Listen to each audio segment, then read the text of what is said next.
Yes, I said it. Stop weighing yourself. I know that a lot of you like to track your weight loss or your weight gain on a scale, and if you're trying to lose a lot of weight, that's a great way to do it. But when it gets to the point where it's those last 5 to 10 pounds, and you get on the scale every day and you're weighing yourself and it's 2 pounds over and 2 pounds less, and each day it's just a little different and it's just driving you bananas, that's probably keeping you from making real progress. Because what happens is that when you do weigh yourself first thing in the morning, if it's not the number that you want to see, you're going to get depressed. And what happens? We're emotional eaters. So subconsciously, you kind of sabotage yourself with the way you eat because of that number on your scale. Or you get harder on yourself, so then you cut back more calories and you put your body into starvation mode. So either way, it's not working. You're sabotaging everything that you're trying to do by weighing yourself. And I learned this the hard way myself. And finally, my trainer told me, Josette, bring in your scale, give it to me, game over. You're not doing this anymore. And I was at that point where I was just plateauing for months and months and nothing was happening. And then I learned other ways. You can do the body fat caliber. If there's a trainer at your gym who knows how to do it right, you need to find someone who knows to do this right, because there is a certain way you need to pinch with those calibers, and a lot of people aren't very knowledgeable on how to do that, and the whole formula as well. You have to know the formula. But there is also the BMI chart, and that's pretty good. That's decent. But for a lot of us who do have a lot of muscle, that isn't a great gauge, actually. I have been considered overweight in the BMI chart at times when I was already a size 4, but it was because of the kind of muscle I was packing on in my off seasons getting ready for a contest. So I don't like to use the BMI chart. I specifically do like to use a measuring tape. So I want you to dig it out of your sewing kit or go out to the dollar store and buy one. And this is a much better way, especially for health purposes.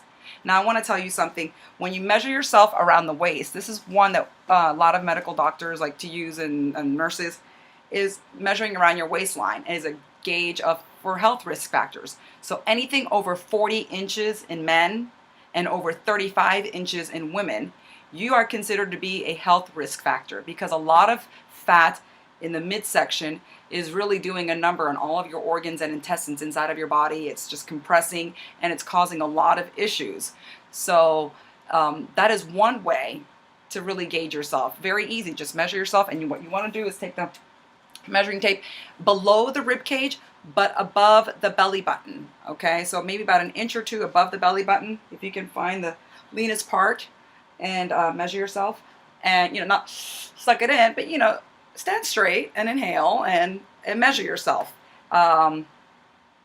This morning I am 26 inches, so I'm going to take that. I'm going to show you another formula. It's called the waist to hip ratio, which is very accurate, much better way to gauge your health, because we're all shaped differently. So some of us have bigger hips, smaller hips, or a circle, pear-shaped, apple-shaped, different shapes. So you want to take your waist and then measure your hips around the fullest. And I did it earlier, standing up, and around the fullest, including your nalgas, your glutes, okay, standing up with your feet together, and measure around the fullest area. That is your waist. I measured mine earlier, and that was 37 inches. So you want to, I have my calculator on my phone here. So I'm going to take 26 inches, divide that by 37, and that equals 0.70. 0.70. So what we want to do is be below 1.0. 1.0, anything below that is better, okay? With either for men or women. Anything above 1.0 is considered a health risk factor. And for men, a ratio of 0.90 or less is considered safe. And for women, a ratio of 0.80 is considered safe. So do yourself a favor, gauge yourself that way, and keep track of your health. Remember, your health is in your hands. You don't have a doctor following you around. Your partner isn't making sure that you eat right all the time. Your health is truly up to you. So take control of it, and just $1, go to the dollar store and get your little measuring tape, and your health is in your hands. And if you have any questions regarding the formula or anything, just leave it at the forum for me, okay? Have a great day.